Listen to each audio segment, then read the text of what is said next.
नमस्कार विद्यार्थी मित्रांनो. तर आज आपण फिजिक्स मधील म्हणजे 12वी सायन्स मधला जो फिजिक्सचा चॅप्टर आहे त्यामधला आपण आज इलेक्ट्रोस्टॅटिक या चॅप्टर मधील electrostatic potential energy of a 2 point charge and a dipole in an electrostatic field तर हा जो पॉइंट आहे तो बघणार आहे. तर व्यवस्थित लक्ष द्या, नीट समजून घ्या लाईन टू लाईन. काही शंका असेल तर विचारा. आता potential energy of a 2 point charge, potential energy of a 2 point charge and of a dipole in an electrostatic field. Dipole पण तुम्हाला माहित आहे, पोटेन्शियल एनर्जी पण तुम्हाला माहित आहे. तर आता यामध्ये बघूया आपण दोन पॉइंट घेतला. इथे Q1 नावाचा एक पॉइंट घेतलेला आहे, Q2 नावाचा इथे एक पॉइंट घेतलेला आहे. तुम्हाला दोन्ही पॉइंट दिसतात. इथे Q1 दिसतो, इथं Q2 दिसतोय. ओके. आता मग काय करायचं, when two like charge lie in finite distance, दोन चार्जेस घेतल्या म्हणजे काय केलं, हा एक पॉइंट आहे A नावाचा समजा आणि B नावाचा एक पॉइंट आहे. ह्याच्यावरती जेवढा चार्ज आहे तेवढा, आता या A वर जेवढा चार्ज आहे तेवढाच B वरती चार्ज आहे. लाईक चार्ज दोन्हीवरती म्हणजे लाईक चार्ज असं म्हणजे पॉझिटिव्ह तर पाहिजे किंवा निगेटिव्ह. लाईक चार्जचा अर्थ असा आहे, काय सांगितलंय, like charges lie in finite distance आणि त्याच्यामध्ये अंतर किती आहे, पॉझिटिव्ह असेल किंवा निगेटिव्ह असेल तर चार्ज. आणि ह्याच्यामध्ये अंतर किती आहे तर खूप जास्त अंतर आहे. A आणि B मध्ये काय आहे, अंतर जास्त आहे. असे दोन पॉइंट आपल्याकडे आहेत समजा, बरोबर. Their potential energy is zero because of no work has done in the moving one charge at an infinite distance from the other. तर हे बघितलं आपण, जर डिस्टन्स दोन चार्ज मधलं वाढलं तर त्याच्यामध्ये कुठल्याही प्रकारचं वर्क डन होत नाही. कारण का, 1/∞ 0 येतं. आपण बघितलं पाठीमागच्या लेक्चरमध्ये. जर डिस्टन्स दोन पॉइंट मध्ये जर खूप जास्त असेल, किंवा उदाहरणार्थ आपलं आर्थचं उदाहरण घ्या, आर्थ पासून एखादा ऑब्जेक्ट खूपच अंतरावर असेल, त्याच्यामध्ये ग्रॅव्हिटेशनल फोर्स वगैरे काय दिसत नाही. तसं जर दोन पॉइंट किंवा दोन चार्ज मध्ये डिस्टन्स जर जास्त असेल तर ह्यांच्यामध्ये पोटेन्शियल एनर्जी, थोडक्यात आपण तिथं वर्क डन काय म्हणतो तो 0 होतं. हे आपण पाठीमागे बघितलेलं आहे. वर्क डन तिथे काही होत नाही. But when they are brought closer to one another, work has been done against the force repulsion. आता दोन पॉइंट ज्या वेळेला इथे एक पॉइंट आहे, ज्या वेळेला इथे एक पॉइंट आहे, खूप अंतर आहे इनफायनाइट ह्याच्यामध्ये, त्यावेळेला ह्या ठिकाणी इनफायनाइट अंतर त्यावेळेला वर्क काय असते, वर्क डन काय असणार आहे, 0 असणार आहे. आणि ज्या वेळेला यातला अंतर आपण कमी करू, ते एकामेकाचे हेतला चार्ज काय असेल ते पॉझिटिव्ह चार्ज असेल, इकडे positive charge, same like charge आहे. आणि जर हे अंतर आपण कमी केलं, हे दोन्ही पॉइंट जर A B जवळ आणले तर या ठिकाणी काहीतरी वर्क डन होईल. म्हणजे याला इन्फायनाइट डिस्टन्स दोन चार्जेस मध्ये असतं त्यावेळेला त्यांच्यामध्ये वर्क डन 0 होतं. आणि समजा यातलं आपण अंतर कमी केलं म्हणजे ते एकामेकाचे काय केले, जवळ आणले. आणि त्या ठिकाणी रिपल्जन शब्द आहे. म्हणजे काय, ज्या वेळेला हा पॉइंट आणि हा पॉइंट जवळ येतो आणि ह्याच्यावर पण पॉझिटिव्ह चार्ज आहे, ह्याच्यावर पण पॉझिटिव्ह चार्ज आहे, जर सेम चार्ज असेल तर ते दोन्ही चार्ज एकामेकाला कसे करतात, रिपल्जन करतात.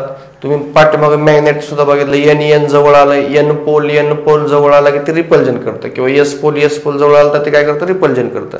म्हणजे या ठिकाणी पॉझिटिव्ह चार्ज आल्या कारणामुळे ह्याच्यामध्ये काय होतं, फोर्स ऑफ रिपल्जन तयार होतं. लक्षात ही पण मुद्दा.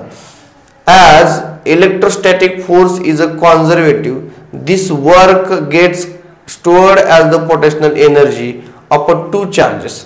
आता ही कॉन्झर्वेटिव्ह सिस्टीम आहे. म्हणजे तुम्हाला ऊर्जा अक्षयतेचा नियम माहित आहे. कॉन्झर्व करणे म्हणजे काय करणं, कॉन्झर्व करणं. ऊर्जा म्हणजे ती नष्ट करता येत नाही. आपला ऊर्जा अक्षयतेचा नियम माहित आहे. ऊर्जा तयार पण करता येत नाही, नष्ट पण करता येत नाही, परंतु तिचे एका प्रकारामधून दुसऱ्या प्रकारामध्ये रूपांतर करता येतं. Energy can not be created nor be destroyed but it is converted one form to another form, असं त्याचं डेफिनेशन आहे किंवा त्याचा ऊर्जा अक्षयतेचा नियम आहे, बरोबर. तसं ही कॉन्झर्वेटिव्ह आहे. ती पहिल्यांदा काय केलं जातं, मग साचवून ठेवलं जातं. म्हणजे काय केलं जातं, get stored at the potential energy. तर ही पोटेन्शियल स्थितीज ऊर्जेच्या स्वरूपामध्ये ही एनर्जी स्टोअर केली जाते. पोटेन्शियल एनर्जी म्हणजे कसली एनर्जी, स्थितीज ऊर्जा म्हणजे थांबलेल्या अवस्थेमध्ये. ती एनर्जी आहे स्टोअर करून ठेवलेली. येते लक्षात. धरणामधलं पाणी काय स्थितीज ऊर्जेचं रूपांतर आहे, म्हणजे स्टोअर केलेलं आहे. दरवाजा उघडला धरणाचा की पाणी लगेच व्हायला सुरुवात करतं, म्हणजे त्याला गती कुठनं काय, त्याला कोण पाठीमागणं माणसं आहेत का ढकलायला पाण्याला, त्या ऑटोमॅटिक दरवाजा उघडली व्हायला चालू करतं. म्हणजे त्यामध्ये कशी एनर्जी स्टोअर आहे, ज्यावेळेला धरणामध्ये पाणी असतं त्यावेळेला ते स्टोअरच्या स्वरूपात आहे. स्टोअर सोडलं की ते पळतं लगेच. त्याचं मग स्थितीज ऊर्जेचं रूपांतर कशामध्ये होतं, गतीज ऊर्जेमध्ये. म्हणजे काय होतं, पोटेन्शियल एनर्जीचं रूपांतर परत कायनेटिक एनर्जीमध्ये होतं. आलं लक्षात. तसं इथं पोटेन्शियल एनर्जी आहे ती स्टोअर केलेली आहे कशामध्ये, ऑफ द टू चार्जेस. कशामध्ये, दोन चार्जेस मध्ये ती एनर्जी काय केलेली आहे, स्टोअर केलेली आहे. Electrostatic potential energy of the system of the point charges is defined as the total amount of work done to the assemble the system of the charges by the bringing them from infinity to their present location. आता ह्यामध्ये जी काय त्याची सुरुवातीची location होती त्या चार्जेसची खूप अंतरावरती दोन्ही चार्ज होतं आणि ते परत जवळ जवळ जवळ आले. दोन चार्ज काय झाले, जवळ आले. मग आता इन्फिनिटी टू कुठपर्यंत देअर प्रेझेंट लोकेशन. मग आता इथं काय होतं बघा, the charges defined as the total amount of work done by assemble the system charges by bringing them from the infinity. म्हणजे त्या दोन पॉईंट जे आहेत ते खूप अंतरावरून जवळ आले. आता जवळ असताना काहीतरी वर्क डन होतं. वर्क डन म्हणजे तुम्हाला माहित आहे फी, आपण पाठीमागे दाखवलं पोटेन्शियल डिफरन्स किंवा आपण व्ही जी पोटेन्शियल एनर्जी काढलेली आहे ते कशाला असणार आहे, वर्क डन बरोबर इक्वल असणार आहे. जेवढं वर्क डन तेवढी पोटेन्शियल एनर्जी त्या ठिकाणी तुम्हाला असणार आहे. लक्षात. आपल्याला जेवढी ताकद आहे तेवढं आपण काम करणार आहे. काम करणं म्हणजे वर्क डन, शक्ती म्हणजे आपली एनर्जी, बरोबर आहे का. जेवढी एनर्जी जाईल तेवढं काम होईल. तसं ते जवळ आल्यानंतर काय होतं, त्या ठिकाणी जवळ अंतर असल्यामुळे डिस्प्लेसमेंट त्या ठिकाणी होतं, काहीतरी डिस्प्लेसमेंट झाली की वर्क डन. तर त्या ठिकाणी पहिला पॉईंट त्या ठिकाणी समजून घ्यायचा आहे, potential energy of the system of the two point charges. म्हणजे आता पोटेन्शियल एनर्जी काढायची आहे तुम्हाला. काय करायचे आहे, पहिला पॉईंट जो आहे या ठिकाणी फार सोपा आहे, आता अवघड असं काहीच नाही. पहिल्या पॉईंट मध्ये काय सांगितलंय तुम्हाला, हा ए पॉईंट आहे, हा बी पॉईंट आहे, बरोबर. हा ए पॉईंट आहे आणि हा बी पॉईंट आहे. मग काय सांगायचं होतं, ह्या ए पॉईंट आणि बी पॉईंट मध्ये काहीतरी डिस्टन्स आहे. आता काय आहे की ते माहित नाही, फक्त एवढंच म्हणले त्यांनी, potential energy of the system of the two point charges, यातली पोटेन्शियल एनर्जी काढायची आपल्याला. मग आपण काय केलं, 3D. असं नाही की तो पॉईंट फक्त प्लेनवरच घ्या. आता इथे तुम्हाला कुठल्या कुठल्या ऍक्सिस दाखवले, हा वाय ऍक्सिस दाखवला, हा एक्स ऍक्सिस दाखवला, हा झेड ऍक्सिस दाखवला. म्हणजे दोन पॉईंट आहे ते आपण स्पेस मध्ये घेतले. इथे एक पॉईंट घेतला, इथे एक पॉईंट घेतला. फॉर एक्झाम्पल आता हा कोपरा आहे, हा एक्स ऍक्सिस आहे, इकडचा हा झेड ऍक्सिस आहे, हा वाय ऍक्सिस आहे किंवा x axis, Z axis, Y axis, असे ऍक्सिस 3 घेतले आपण. हा कोपरा म्हणजे ओरिजिन झाला. आता मी इथे एक पॉईंट घेतला आणि इथे एक पॉईंट घेतला. बघा ही कोपरा म्हणजे काय, ओरिजिन आहे. मी इथे एक पॉईंट घेतला, इमॅजिनेशन करा, आणि इथे एक पॉईंट घेतलाय. इथे लक्षात, तुमच्या घराचा कोपरा म्हणजे काय, 3 ऍक्सिस. तुमच्या घराचा कोपरा म्हणजे काय, 3 ऍक्सिस. ज्या ठिकाणी फरशी टाकली त्या ठिकाणी काय असणार आहे, एक्स आणि वाय ऍक्सिस खाली. हा एक्स ऍक्सिस घेतला, हा वाय ऍक्सिस घेतला, बरोबर. आणि उभा काय घेतला, झेड ऍक्सिस घेतला. मग मला इथला पॉईंटची पोझिशन दाखवायची म्हणजे मी काय करणार, एक्स ऍक्सिसवर असं मोजून जाणार, इथला पॉईंट दाखवणार, बरोबर. परत इकडच्या पॉईंटची पोझिशन दाखवत मोजून जाणार, इथल्या पॉईंट पण इथं मोजणार. मी इथनं वायचा डिस्टन्स, तिथनं एक्सचं मोजणार, इथनं वायचं मोजणार. मला झेडचं मोजून म्हणलं वर येणार मी असं, आणि तिथनं काय करणार, झेडचं. ह्या पॉईंटची पोझिशन सांगायला म्हणजे किती कोऑर्डिनेट आहेत माझ्याकडे, 3 कोऑर्डिनेट आहेत.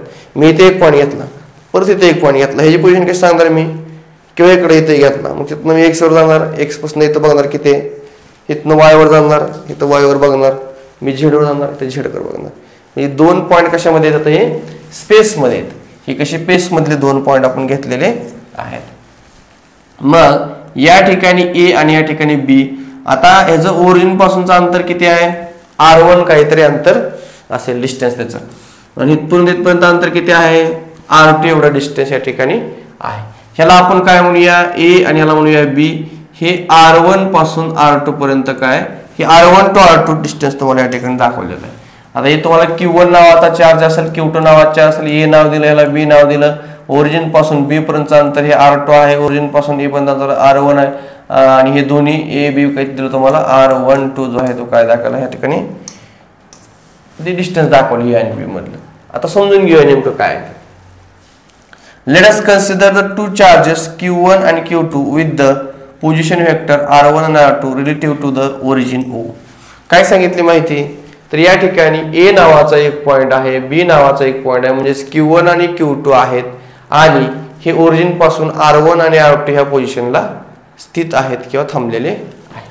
ही माहिती आपण काय केलेली आहे डायग्रामवरून बघितली. तर पुढे काय होतं मग to calculate the electric potential energy of the two charges system.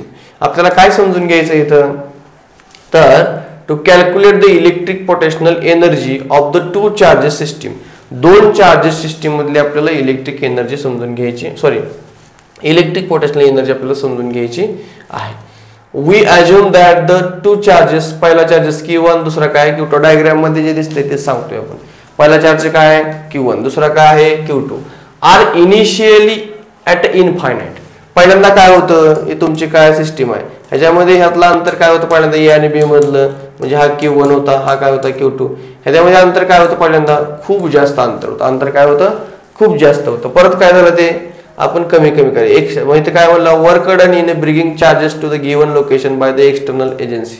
आता ते जवळ आणले infinite. We then determine the work done in bringing charges at to given the location by the external agency.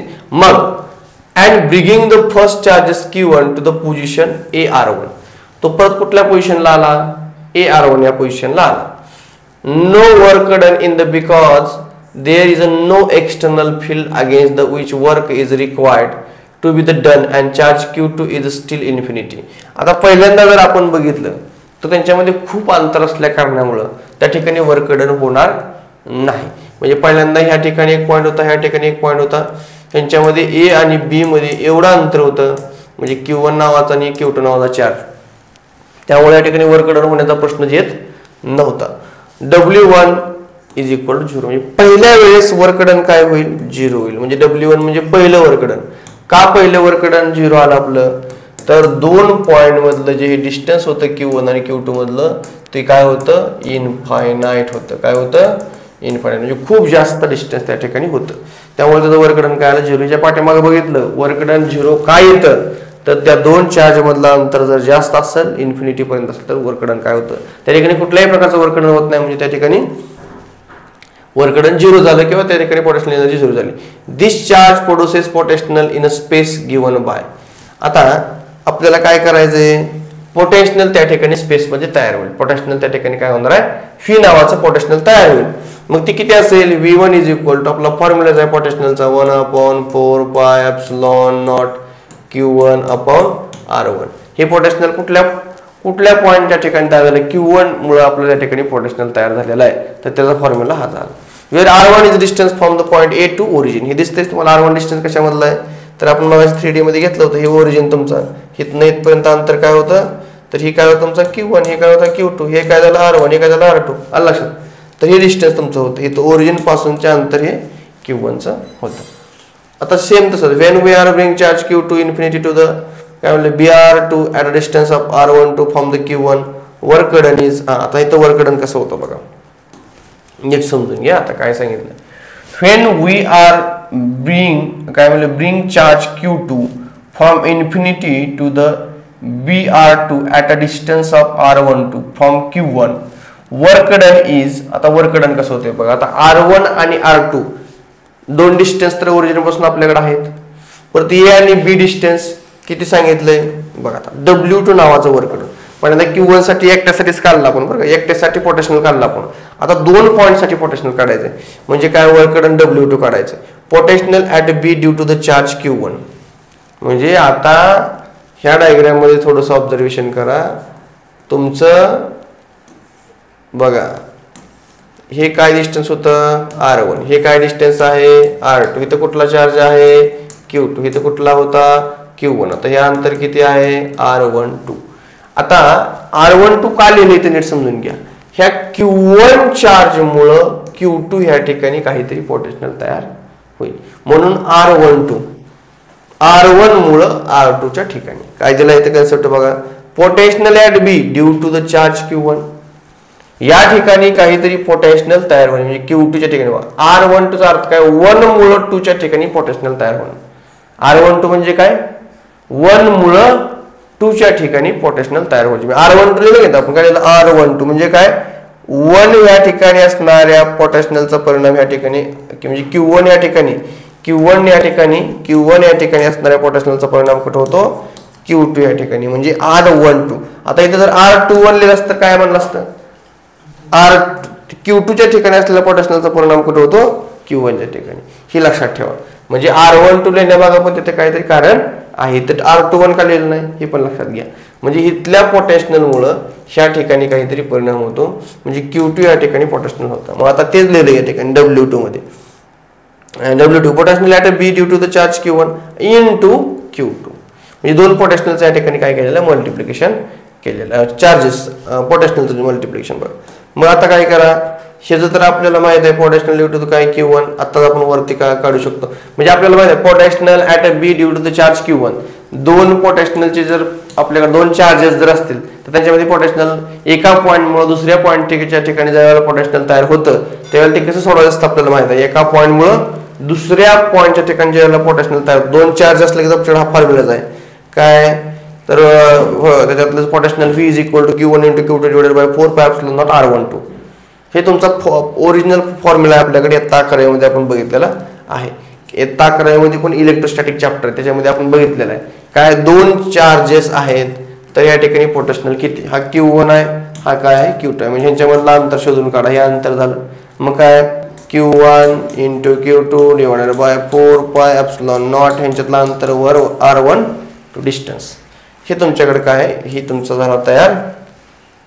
तुमचं काय असेल ते ही पहिला पॉईंट झाला आपण Q1 च्या ठिकाणी काढला, हे Q2 तुमचा हा असं मल्टिप्लाय या ठिकाणी घेतला.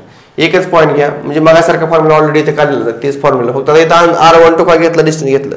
इथं लक्ष द्या, आपण सांगतोय ही जी आहे ती कशामुळे इथला आहे असं उचललं, फक्त इथला पॉईंट आपण वेगळा केला. ही का, तर आता दोन चार्ज मधलं Q1 आणि कशातला आहे Q2 मधला आहे. आलं लक्षात. तरी डायरेक्ट तुम्हाला दोन्ही मधलं डिस्टन्स जर माहित असेल तर हे Q1 आणि Q2 मधला डिस्टन्स माहिती डायरेक्ट आपण त्याच्यावर फॉर्म्युला लिहू शकतो. डायरेक्ट फॉर्म्युला येतो. आलं लक्षात. हा काय आहे AB म्हणजे काय त्यांच्यातलं डिस्टन्स आहे, डायरेक्ट तुम्ही लिहू शकता, काहीच अडचण नाही. दिस वर्क काय सांगितलंय पुढे बघा. आता त्याच्यामध्ये पुढे काय सांगितलंय, हॅलो इथे काय सांगितलेलं आहे,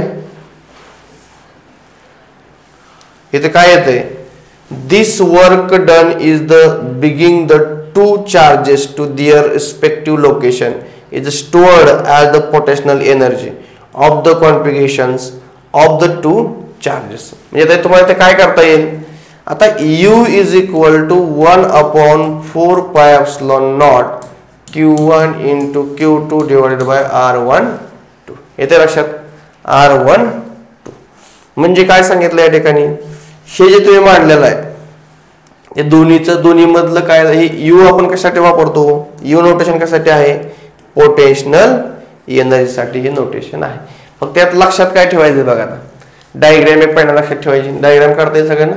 ही डायग्राम हे काय काढली डायग्राम, इथं Q1 चार्ज Q2 चार्ज, ह्याला A नाव द्या, B नाव द्या. ही डायग्राम ह्याला R1 म्हणा, ह्याला R2 म्हणा, R12 म्हणा, काय असेल त्याला नाव देऊन घ्या. XYZ Y म्हणा, ह्याला X म्हणा, ह्याला Z म्हणा. ओके, ह्याला नाव देऊन घ्या. परत पहिला मुद्दा काय, पहिल्यांदा इन्फिनिट डिस्टन्स घ्या, त्यामुळे W1 काय येईल 0 येईल. दुसऱ्या वेळेस काय घ्यायचं आपल्याला W2 काढायचं. W2 काढायचं म्हणजे तुम्हाला काय करावं लागेल, potential at B due to the Q1 या ठिकाणी घ्यायचं, इंटू काय असणार येतं Q2.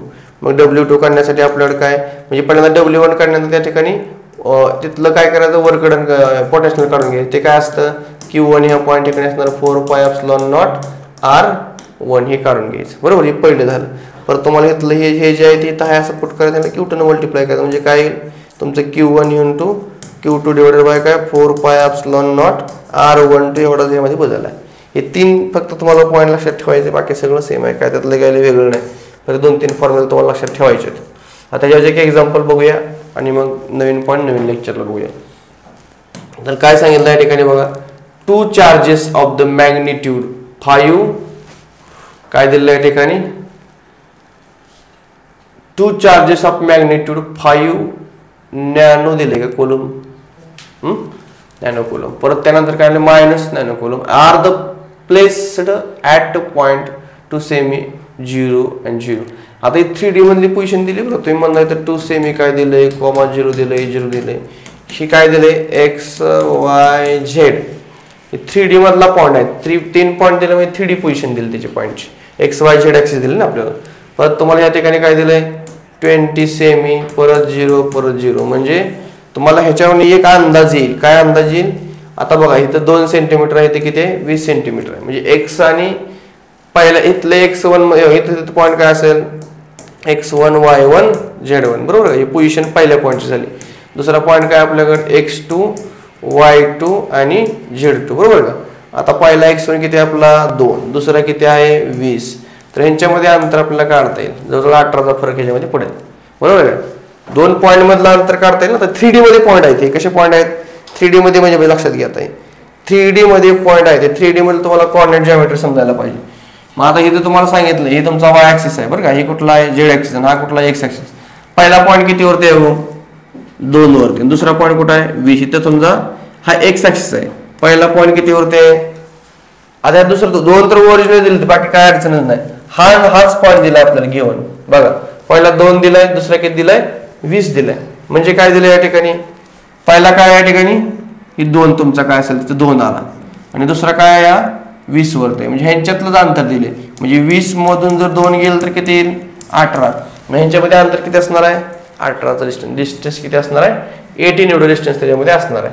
हे लक्षात घ्या. तुम्हाला आता हे मॅथ्स मधला तुम्हाला कोऑर्डिनेट जॉमेट्री कळला किंवा 3D जर कळला, 3 डायमेन्शनल जॉमेट्री जर कळलं तर तुम्हाला हे कळतं लक्षात घ्या. म्हणजे तुम्हाला फिजिक्स करण्यासाठी मॅथ्स येणं आवश्यक आहे लक्षात. मग हे तुम्हाला x मधलं डिस्टन्स दिलं एवढं लक्षात घ्या. हे x इथला ही पॉईंट आणि हे पॉईंट, ही x1 झाला तुमचा आणि हा काय झाला x2 झाला. हे समजून घे. पण बाकी काय ओरिजिन आहे सगळं. मग is a region of the space where there is no other external field find the electrostatic potential energy of the system. मग काय होईल गिवन काय काय दिलं तुम्हाला या ठिकाणी Q1 दिला. इथं काय दिला Q1 आपल्याला गिवन दिलाय. त्याचं कशामध्ये नॅनो म्हणले की 10⁻⁹, पिको म्हणले की 10⁻12, मायक्रो म्हणले की 10⁻�6. हे लक्षात ठेवायचं. इथं कुठला आहे नॅनो म्हणलं की -9 ने मल्टिप्लाय करायचं. इथं पण नॅनो दिलं, नॅनो म्हणलं की -10⁹ ने मल्टिप्लाय करून घ्यायचं. नॅनोचं आपण कशामध्ये कन्वर्जन करतोय कुलम मध्ये नुसतं, तरी असं कन्वर्जन झालं या ठिकाणी. मग आता तुम्हाला r डिस्टन्स काढायचं ना, प्रत्यक्ष डिस्टन्स किती झालं ते कसं काढणार. ही पॉईंट कितीची पोझिशन कुठं आहे 20 ला, ह्याची पोझिशन कुठं आहे 2 ला. 20 मधून 2 वजा करा 20 - 2 किती आलं 18 आलं. मग ही 18 सेंटीमीटर डिस्टन्स आलं. फिजिक्स मध्ये कॅल्क्युलेशन कसं लागतं मीटर मध्ये. मग त्याला काय करा सेंटीमीटरचं मीटर मध्ये कन्वर्जन करून घेण्यासाठी 18 ला काय करा 100 न भागा. म्हणजे काय होईल हे कशामध्ये गेलं 0 किती येईल 1 घर 2 घर 1 घर 2 घर म्हणजे 0.18 मीटर येईल. काय येईल मीटर. किंवा एखादा काय 10⁻² न मल्टिप्लाय करून घ्या, कारण ते परत कॅल्क्युलेशनला सोपं पडत. झाले व्हॅल्यू टाका. ह्याचं उत्तर किती असतं ठरलेलं उत्तर आहे. किती उत्तर आहे 9 × 10⁹ ठरलेलं उत्तर हे कॅल्क्युलेशन. परत Q1 काढला, Q2 काढला, R काढला, तर कॅल्क्युलेशन करा झालं. हे काय काढतोय आपण पोटेन्शियल म्हणजे मायक्रो जूल. हे असं कॅल्क्युलेशन तुमचं सगळं सोडवत गेलं तुम्हाला एवढं उत्तर मिळून जाईल. अशा पद्धतीने आपण हा चॅप्टर आज बघितलेला आहे. आज थोड्या वेळानं आपण युट्यूबला हा व्हिडिओ टाकणार आहे, अपलोड करणार आहे. त्यामध्ये काय शंका अडचण असेल तुमच्या मनामध्ये तर डायरेक्ट तुम्ही कमेंटमध्ये कळवू शकताय. आपला व्हिडिओ या ठिकाणी आज थांबणार आहे. आता नवीन पॉईंट आपण उद्या नवीन लेक्चरमध्ये potential energy of the system of n point charges असतील त्यावेळेस उद्या नवीन पॉईंट आपण बघणार आहे. तर या ठिकाणी थांबूया. तुम्ही चॅनलवर नवीन असाल तर चॅनलला सबस्क्राईब करा आणि लिंक पुढे शेअर करा. या ठिकाणी थांबूया. धन्यवाद. थँक्यू. थांबूया या ठिकाणी.